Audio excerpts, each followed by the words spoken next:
제가 처음 이 모든 일을 눈치채기 시작한 건 사실 아주 사소한 순간이었습니다. 아내가 평소보다 유난히 책에 집착하더라고요. 물론 원래도 책을 좋아하긴 했습니다. 그런데 그때는 달랐어요. 하루 종일 책상 앞에 앉아서 메모를 하고 노트북을 붙잡고 무언가를 계속 쓰고 있었거든요. 저는 처음엔 단순히 독서 일기를 쓰는 줄 알았습니다. 북클럽 운영한다고 바쁘다는 말도 그럴듯했기 때문에 별 의심 없이 넘겼죠. 하지만 어느 날부터인가 책이 아닌 걸 적기 시작했어요. 무슨 문학작품이라도 쓰는 것처럼 감정적인 표현이나 낯뜨거운 서술이 적힌 걸 우연히 봤거든요. 그것도 제가 아는 아내의 말투가 아니었어요. 그건 분명히 누군가와 나눈 대화였고 아주 진한 내용이었습니다.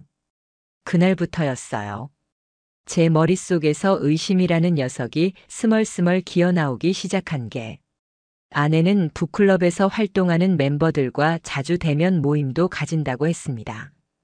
카페 대여도 하고 독서 모임도 하고 북토크 같은 것도 연다고 했어요. 근데 이상하게도 그 모임은 제가 한 번도 구경할 기회가 없었어요. 제가 시간이 안 맞아서 못 간 것도 아니고요. 아내가 대놓고 여긴 여자들만의 공간이라 당신이 오면 불편해할 수도 있어라며 제 존재 자체를 차단했거든요. 저는 그 말이 이상했어요.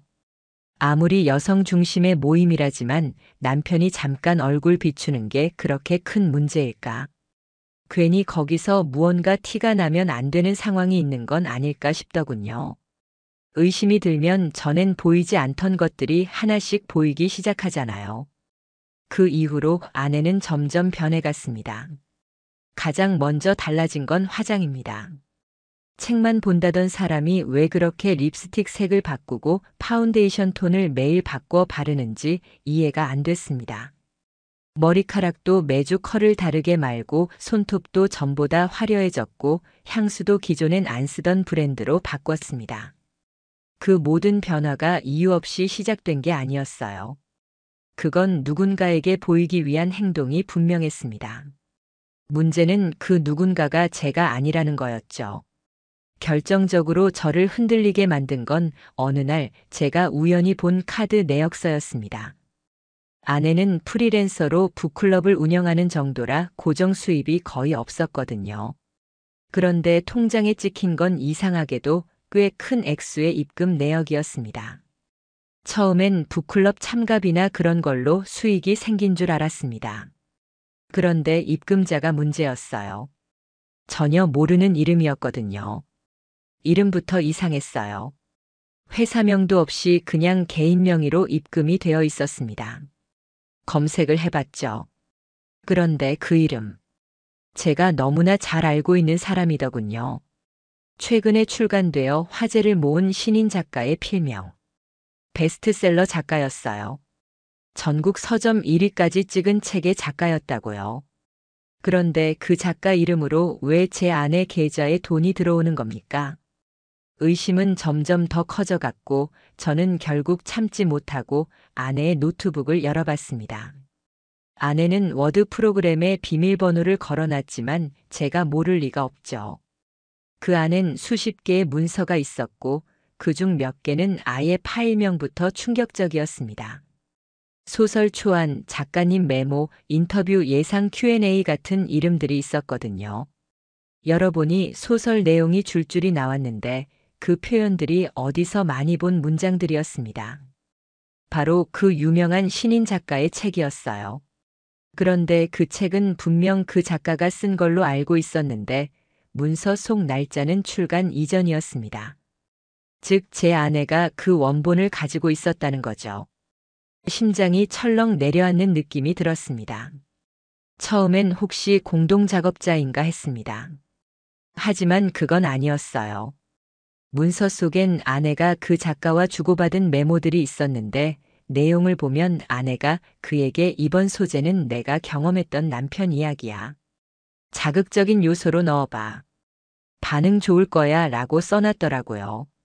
저는 저도 모르게 소리를 질렀습니다. 제 얘기를 가지고 소설을 쓰다니. 그것도 다른 남자와 같이. 그리고 돈은 왜 받은 겁니까?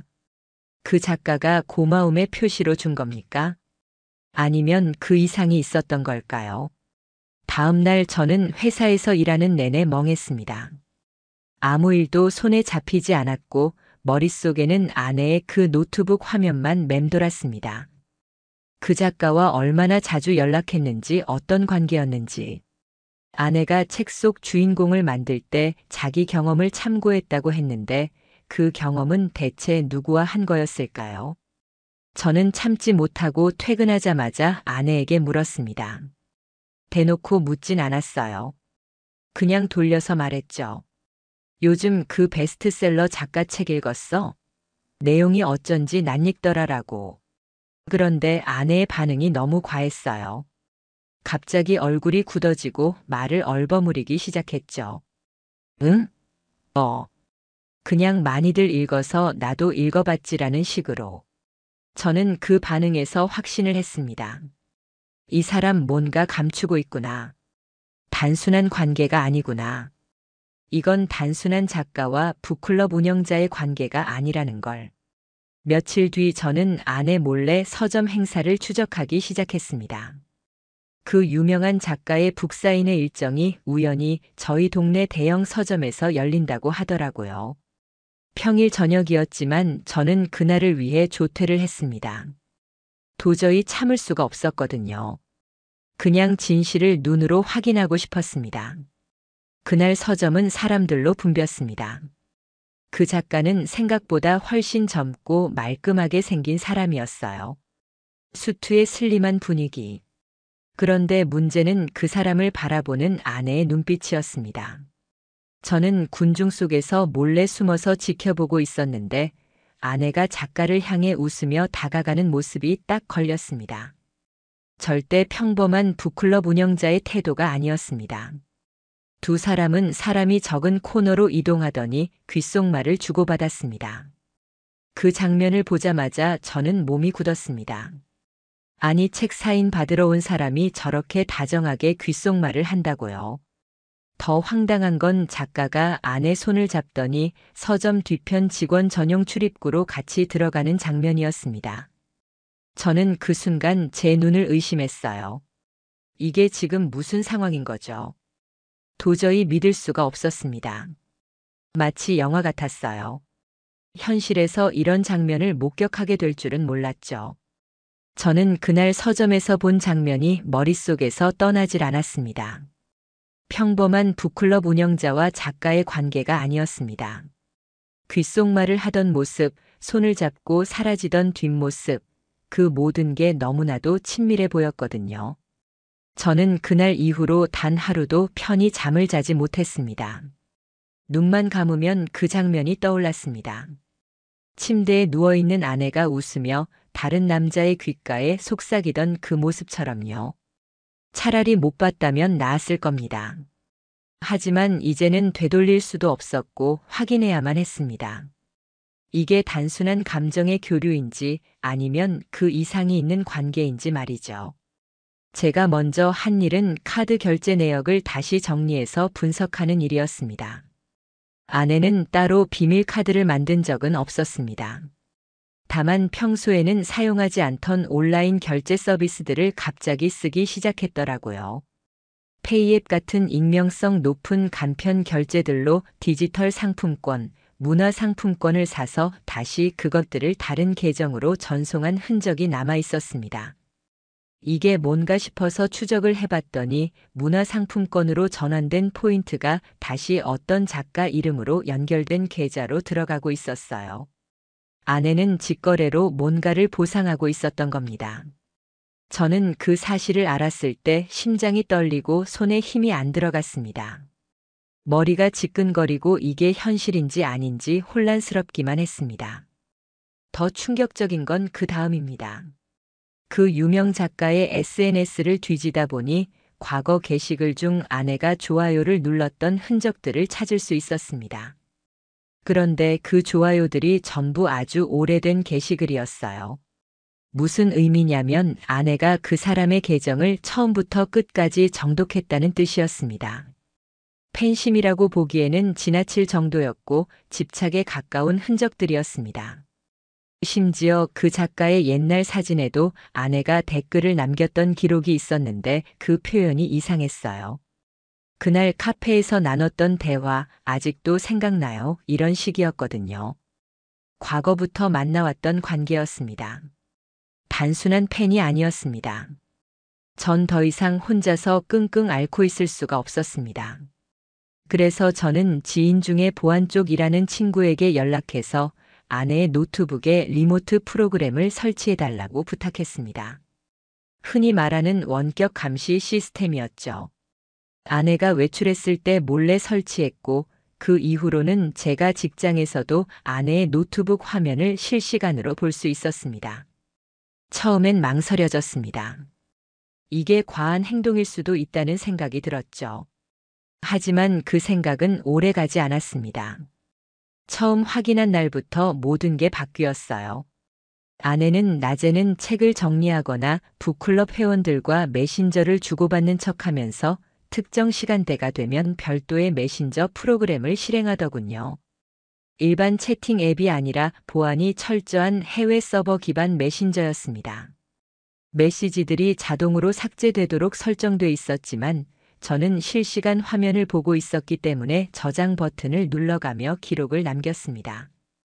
두 사람은 오늘은 몇 시야, 다음 장면엔 내가 경험한 그 에피소드 꼭 넣고 싶어. 너와 함께했던 순간을 소설로 쓸 수 있다니 감격이야 라는 말을 주고받고 있었습니다. 그 순간 저는 의자에서 몸을 떨며 일어섰습니다. 책 속에 있는 이야기가 다 제 아내와 그 남자의 관계에서 나온 이야기였다는 걸 깨달은 겁니다. 그런데 더 무서운 건 그들이 다룬 에피소드의 내용이 너무나 구체적이고 노골적이었다는 점입니다. 심지어 아내가 제 외모, 제 말투, 제 습관을 비꼬는 식으로 묘사한 문장도 있더라고요. 저라는 인간을 등장인물로 조롱하듯 그려놓고 둘이 웃으며 그걸 소재 삼아 활용하고 있었습니다. 저는 그 자리에서 소리라도 지르고 싶었지만 사무실이었기 때문에 꾹 참았습니다. 하지만 눈물이 났습니다. 분노와 수치심과 자괴감이 한꺼번에 몰려왔거든요. 그날 저녁 집에 돌아가서도 저는 아내를 바로 마주하지 못했습니다. 평소처럼 씻고 저녁을 차리는 그녀의 모습이 그렇게 낯설 수가 없었습니다. 저 사람이 내 아내가 맞나 싶었어요. 저렇게 평온한 얼굴로 나에게 오늘 하루 어땠어? 라고 묻는 사람이 사실은 뒤에서 나를 비웃고 있었다는 사실이 머리를 어지럽혔습니다. 저는 평소보다 말을 아꼈고 아내는 그런 저를 별 의심 없이 받아들였습니다. 그러면서 자기 계획이랍시고 다음 주에 북클럽에서 중요한 행사가 있어서 하루 외박할 수도 있어라고 하더군요. 저는 고개만 끄덕였습니다. 다 알고 있었지만 모르는 척해야 했습니다. 확실한 증거를 쥐기 전까진. 다음 날 저는 그 서점에 사설 CCTV 기록을 요청했습니다. 일반 고객은 열람할 수 없는 정보였지만 제 친구가 그 서점 건물 관리 쪽 일을 하고 있었거든요. 어렵게 부탁해서 내부 직원 통로 쪽 CCTV를 열람할 수 있게 되었고 저는 그날 아내와 작가가 같이 들어가던 장면 이후의 기록을 확인하게 됐습니다. 두 사람은 직원 전용 공간으로 들어간 뒤 창고 쪽에 마련된 작은 회의실에서 30분가량 머물렀습니다. 누가 봐도 사적인 공간이었습니다. 그 방에서 어떤 일이 있었는지는 기록되지 않았지만 나오던 두 사람의 얼굴은 확실히 달라져 있었습니다. 아내는 환하게 웃고 있었고 작가는 아내 어깨를 가볍게 두드리며 작별 인사를 나눴습니다. 그 모습을 보자마자 저는 결심했습니다. 이건 더 이상 넘어갈 수 없는 일이라는 걸요.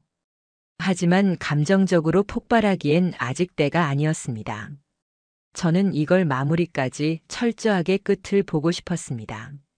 제 감정만으로 떠들다가는 오히려 제가 이상한 사람처럼 몰릴 수도 있었거든요. 그래서 저는 사설 탐정 사무소에 연락을 했습니다.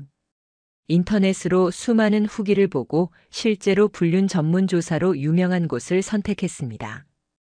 상담을 받고 그간 모아온 자료들을 넘겼고 아내의 일정을 기반으로 일주일간 감시 요청을 했습니다. 특히 외박 예정인 날을 중점적으로 부탁드렸습니다. 그 탐정도 이 정도면 거의 확정이라며 확실한 자료를 확보해 주겠다고 했습니다. 저는 그날 이후 매일매일이 고문이었습니다. 겉으로는 아무 일 없는 척했지만 속은 타들어가고 있었거든요. 아내는 여전히 아무렇지 않게 저를 대했고 심지어 제 옆에 누워서는 북클럽 관련 책들을 정리하며 낄낄거리기도 했습니다. 저는 억지로 눈을 감으며 그 시간들을 견뎠습니다. 일주일이 지나고 드디어 그날이 왔습니다. 탐정 사무소에서 연락이 왔고 결과 보고를 들으러 직접 사무실로 향했습니다. 손에 땀이 날 정도로 긴장됐습니다. 저는 어떤 진실이든 마주할 준비가 되어 있었고 이제는 피하지 않기로 결심했으니까요. 탐정 사무소는 예상보다 훨씬 조용한 분위기였습니다. 복도에 들어서는 순간 차가운 형광등 불빛이 눈에 들어왔고 상담실로 안내받는 동안 제 심장은 미친 듯이 뛰고 있었습니다. 저는 머릿속으로 수없이 상상했습니다. 그동안 모아온 의심들이 정말 사실일까? 아니면 단순한 오해일까? 하지만 제 머릿속 깊은 곳은 이미 결론을 알고 있었습니다. 다만 그걸 눈으로 확인하는 순간을 미뤄왔을 뿐이었죠. 탐정은 두꺼운 서류 파일과 USB 하나를 꺼내놓고 제게 말했습니다. 조사 결과부터 말씀드리겠습니다. 부인분은 의뢰인께서 말씀하신 베스트셀러 작가와 장기간 사적인 관계를 유지하고 있었던 것으로 확인됐습니다. 그 말 한마디에 제 몸은 얼어붙었습니다. 예상했지만 막상 듣는 순간엔 머리가 멍해지고 손끝이 저릿해졌습니다. 그는 이어서 자료들을 하나씩 보여주기 시작했습니다. 첫 번째 사진은 호텔 주차장에서 찍힌 아내와 그 남자의 모습이었습니다. 아내는 마스크를 썼지만 눈매와 체형이 확연히 드러났습니다. 두 사람은 차량 문을 열고 내리며 서로를 바라보고 있었고 아내가 그 남자의 팔을 스치는 모습까지 선명히 찍혀 있었습니다. 두 번째 사진은 호텔 로비에 들어서는 장면이었고 세 번째는 엘리베이터 앞에서 기다리며 다정하게 대화하는 모습이었습니다. 그 장면들은 부인할 수 없는 수준의 증거들이었습니다. 탐정은 말했습니다. 이 호텔은 시내 모처에 있는 프라이빗 예약 전문 호텔이며 부인과 그 남성은 지난 3주간 총 3회 이상 해당 호텔을 이용한 것으로 확인됐습니다. 체크인 명부에는 다른 이름으로 되어 있으나 차량 번호와 CCTV 영상으로 신원 확인을 마쳤습니다. 저는 자료를 넘기는 손이 떨렸습니다. 특히 그날 서점에서 봤던 모습과 이 호텔 방문이 시간적으로 완전히 이어진다는 걸 확인하고 나니 더 이상 믿을 수 있는 구석이 없었습니다. 아내는 명백하게 이중 생활을 하고 있었던 겁니다. USB 속에는 동영상도 있었습니다. 로비에서 나오는 모습, 차량에 탑승하며 서로 웃음을 주고받는 장면, 엘리베이터 앞에서 손등을 스치며 눈빛을 주고받는 아찔한 순간까지 있었습니다. 저는 더 이상 눈을 뗄 수 없었습니다. 그리고 머릿속에서 그동안의 모든 조각들이 퍼즐처럼 맞춰졌습니다. 왜 갑자기 그 작가 책이 집에 많이 쌓였는지, 왜 그 책 속 주인공은 꼭 저를 닮은 캐릭터로 묘사됐는지, 왜 아내는 요즘 따라 그렇게 당당하게 행동했는지, 다 이유가 있었던 겁니다. 하지만 그것만으로 끝이 아니었습니다. 탐정이 추가로 확보한 자료는 바로 두 사람의 카카오 오픈 채팅 기록이었습니다. 익명으로 진행된 대화였지만 프로필 사진과 말투, 공유된 자료들로 두 사람의 신원은 쉽게 추정 가능했습니다. 메시지엔 이런 문장이 있었습니다. 당신이 글로 써준 그 부분, 우리 둘만 아는 얘기라서 더 짜릿했어. 그리고 또 하나. 내 남편이 그 얘기 듣고도 자기 이야기인 줄도 몰랐어. 웃기지 않아? 저는 주먹을 쥐었습니다. 이게 웃긴 일이라고요? 제가 얼마나 아내를 믿었고 얼마나 가정을 지키기 위해 애썼는데 그걸 이렇게 희화화했다고요? 그날 저는 그 자리에서 바로 사무소에서 나왔습니다. USB와 파일들을 들고 주차장까지 나가는데 온몸이 뜨거워지고 심장이 두근거렸습니다. 분노로 숨이 가빠졌고 운전대를 잡은 손에도 힘이 들어가더군요. 눈앞이 흐려졌습니다. 결국 차 안에서 한참을 멍하니 앉아 있다가 겨우 마음을 다잡고 집으로 향했습니다. 이제는 끝장을 봐야 할 때였습니다. 더 이상 침묵으로 넘어갈 수 없었습니다. 집에 도착한 건 저녁 8시쯤이었습니다. 아내는 거실 소파에 앉아 책을 읽고 있었고 평소처럼 아무 일도 없는 듯한 표정이었습니다. 저를 보고 환하게 웃으며 물었습니다. 오늘 일찍 왔네. 무슨 일 있었어? 저는 대답하지 않았습니다. 가방을 내려놓고 조용히 앉아 그녀를 바라봤습니다. 그러자 아내는 고개를 갸웃하더군요. 무슨 일 있어? 왜 그래? 라고요. 저는 조용히 말했습니다. 우리 얘기 좀 하자. 아내는 긴장하는 기색을 보이지 않았습니다. 오히려 여느 날처럼 태연했습니다. 그래서 저는 USB를 꺼내 TV에 연결했습니다. 첫 번째 영상이 재생되자 아내는 입을 다물었습니다. 그녀는 영상 속 자신이 마스크를 쓴 채 호텔 주차장에 들어가는 장면을 뚫어져라 쳐다봤습니다. 화면이 바뀌고 엘리베이터 앞에서 남성과 이야기 나누는 장면이 나오자 그제야 얼굴이 하얗게 질려갔습니다. 저는 그 모습을 보며 차가운 목소리로 말했습니다. 이제 무슨 말 할 건데? 아내는 그제서야 몸을 떨기 시작했습니다. 그러더니 고개를 떨군 채 미안해라고 말했습니다. 저는 그런 대답을 원하지 않았습니다. 미안하다고요? 1년 넘게 남편을 속이고 다른 남자와 소설 소재를 나누고 호텔에 다니고 제 인생을 우습게 만든 사람이 지금 와서 미안하다고요? 저는 참을 수 없었습니다. 당신 나를 얼마나 우습게 봤으면 이런 짓을 하고도 이렇게 태어날 수 있었어? 라고 말했습니다. 그러자 아내는 울먹이며 말했죠. 처음엔 정말 글 때문에 만났던 거야. 그냥 아이디어 회의처럼. 저는 비웃음이 나왔습니다. 아이디어 회의요? 호텔에서? 팔짱 끼고 귓속말하면서 그게 회의였다고요? 그런 변명이 통할 거라고 생각한 겁니까? 저는 더 이상 대화를 이어갈 수 없었습니다.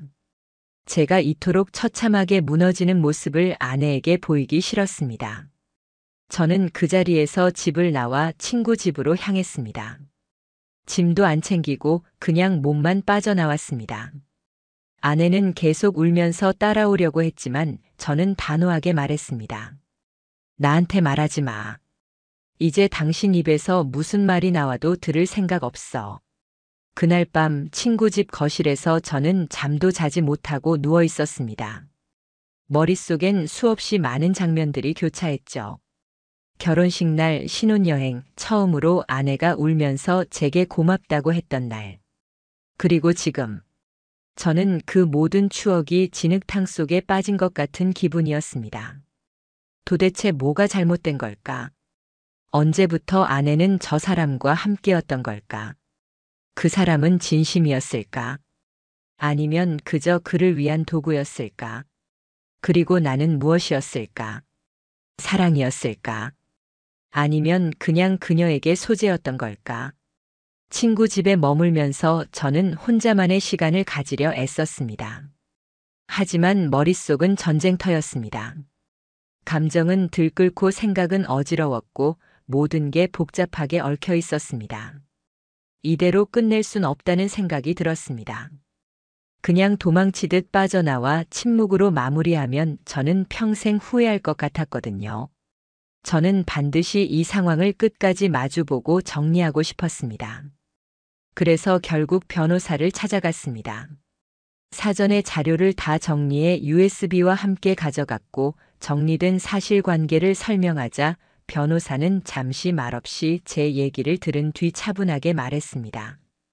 이건 단순한 도덕적 문제 수준이 아닙니다. 위자료 청구와 이혼 소송은 충분히 가능합니다. 특히 제3자인 작가에 대한 손해배상 청구도 고려해 볼 수 있어요. 증거가 명확하니까요. 저는 그 말을 듣고 조금이나마 위안이 됐습니다.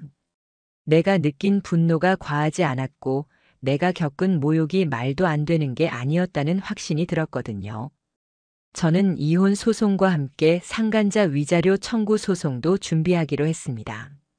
모든 문서에 사인하고 필요 서류를 정리했습니다. 그 순간부터 저는 아내와 그 남자를 향해 마지막 승부수를 던진 셈이었습니다. 변호사 사무실을 나오는 길, 저는 휴대폰을 꺼내 아내에게 문자를 보냈습니다. 변호사를 통해 연락하자. 난 더 이상 당신과 개인적으로 얘기할 생각 없어. 그 메시지를 보내는 손가락이 떨렸습니다. 단지 분노 때문만은 아니었습니다. 안타까움도 있었습니다. 어쩌다 이 지경까지 온 걸까? 함께 미래를 꿈꾸고 설레며 집을 꾸미던 그 여자가 어떻게 나에게 배신을 했을까? 아내는 몇 분 뒤에 문자를 보냈습니다. 제발 한 번만 만나줘. 그게 그렇게 큰 죄야?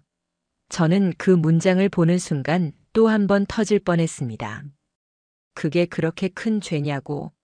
남편을 바보로 만들고 다른 남자와 몰래 만나고 그걸 글 소재로 팔아먹고 내 얘기를 소설에 엮어 독자들의 소비재로 던진 게 큰 죄가 아니라고.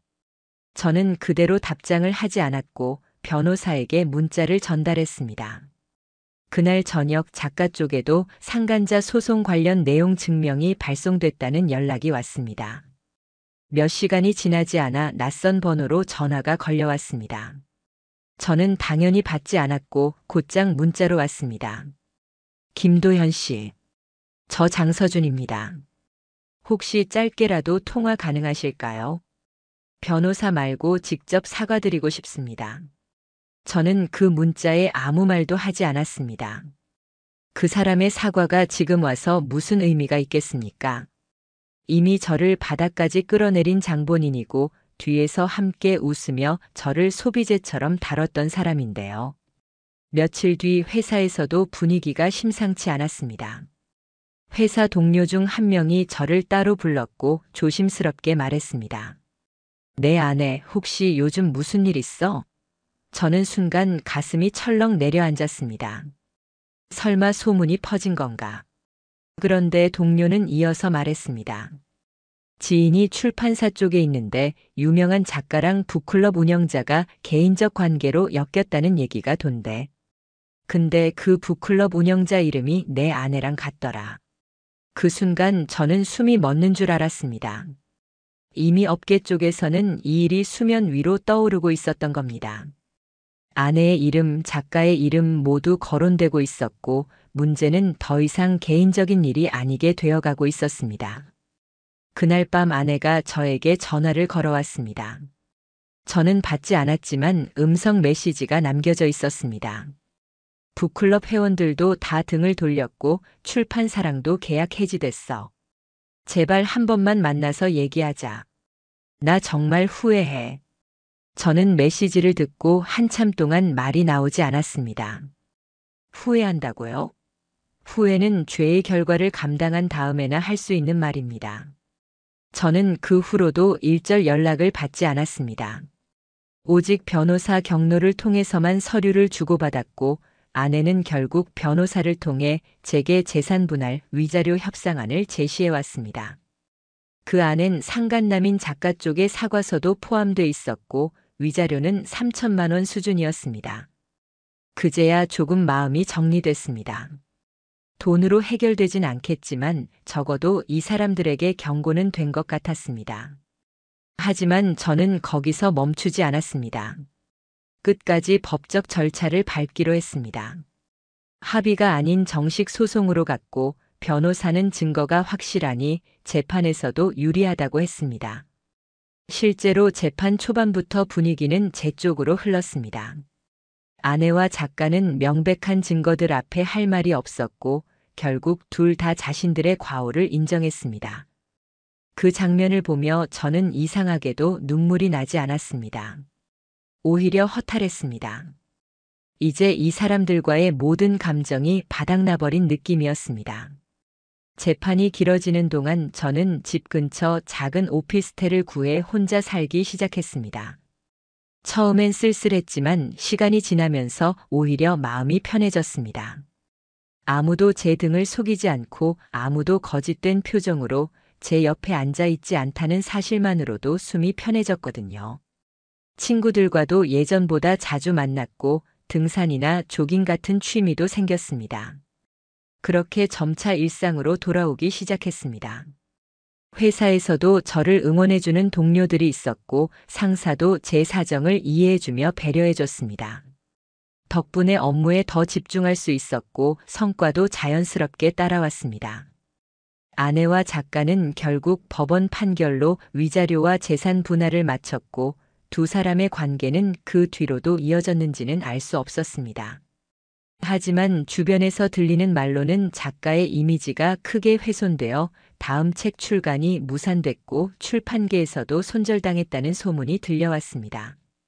아내는 북클럽 운영을 아예 접고 SNS도 모두 비공개로 전환했습니다. 본인의 자초한 결과였지만 저는 이상하게도 씁쓸했습니다. 저와 아무 상관없는 사람처럼 살아가고 있겠지만 언젠가 그들도 자신들이 만든 선택의 결과를 되새길 날이 올 거라고 생각했습니다. 재판이 마무리된 후 저는 법원에서 받은 판결문을 바라보며 한참을 말없이 앉아 있었습니다. 명백하게 저의 손을 들어준 판결이었고 위자료와 재산 분할 모두 제 조건이 수용됐습니다.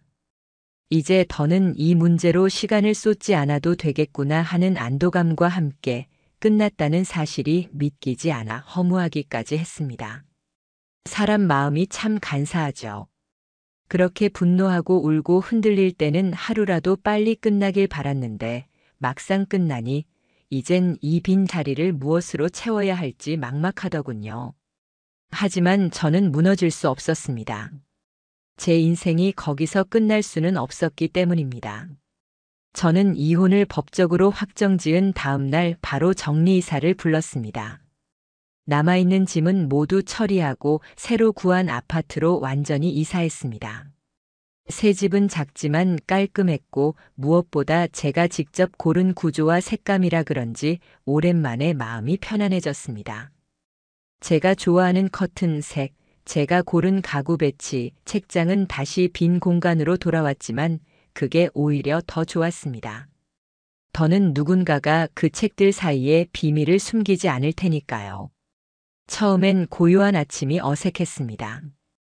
부엌에서 흘러나오는 소리도 없고 거실을 돌아다니는 인기척도 사라졌습니다. 하지만 시간이 지날수록 그 조용함이 저를 치유해주기 시작했습니다. 그리고 그동안 놓쳐왔던 저 자신과 마주할 수 있었습니다. 저는 책장을 다시 채워가기로 했습니다. 이번엔 누군가의 삶을 바탕으로 한 소설이 아니라 저의 시간을 위한 책들로요. 철학서도 다시 꺼냈고 산문집도 다시 읽기 시작했습니다. 더 이상 누군가의 창작을 의심하며 책장을 넘기지 않아도 된다는 게 얼마나 큰 위안이 되는지 처음 알았습니다. 한 달쯤 지나자 회사에서도 인사이동이 있었습니다. 저에게 팀 리더 직책이 제안됐고 저는 망설임 없이 수락했습니다. 그동안 일이 손에 잡히지 않아 혼란스러웠던 시간들과 달리 이제는 온전히 집중할 수 있었습니다. 일이 곧 삶의 중심이 된 건 아니지만 다시 한번 책임감을 가지고 제 역할에 충실할 수 있다는 것만으로도 감사한 시간이었습니다. 팀원들 사이에서도 신뢰가 두터워졌고 예전보다 더 부드럽고 단단한 리더가 되어가고 있다는 이야기도 들었습니다. 저도 모르게 웃게 되더군요. 주말에는 산책과 등산을 즐기기 시작했습니다. 처음엔 그저 답답한 마음을 달래려고 걷기 시작했던 게 이제는 저만의 루틴이 됐습니다. 동네 근처 작은 산에서 시작해서 점점 더 멀리 나가기도 했습니다. 등산 동호회도 가입했죠. 그곳에서 만난 사람들은 다들 각자의 사연을 가지고 있었습니다. 누군가는 이혼을 했고 누군가는 가족을 간병하고 있었고 누군가는 혼자 살지만 외롭지 않다고 했습니다.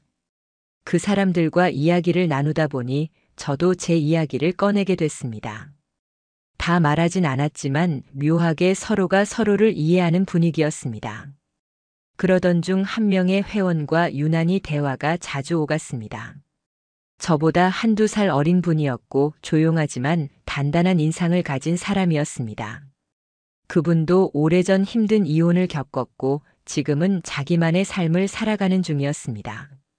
함께 산을 오르며 자연스럽게 이야기를 나누다 보니 마음이 조금씩 풀어졌습니다. 누구에게도 말하지 못했던 제 속마음을 조심스럽게 꺼냈고 그 사람도 제 말에 귀를 기울여줬습니다. 그 시간들이 참 소중했습니다.